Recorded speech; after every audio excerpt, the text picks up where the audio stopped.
मित्रांनो, आज आमच्या गाईला आंघोळ घालते बघा. लई राडा करते. कशी सगळं ये इकडे कॅमेरामॅन पुढे.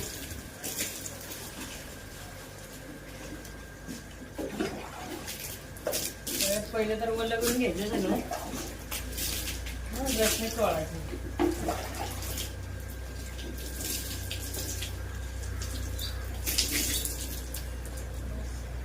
तर मित्रांनो, आता आपण सगळं ओलं करून घेतलंय, भिजवलंय. आता याला ब्रशने घासायचंय. ब्रशने घासल्यानंतर ना व्यवस्थित सगळं निघतं. ते सगळ्यात पहिले तर आपण त्याला ओलं केलंय, कारण ते शेण चिकटलेलं असते, निघत नाही जर ओलं नाही केलं तर. थोडं थोडं त्याला पाणी मारायचंय आणि सगळं शेण लागलेलं हे काढायचं. 1-2 मिनिटात मध्ये मी भिजवून व्यवस्थित काढतो. धन्यवाद.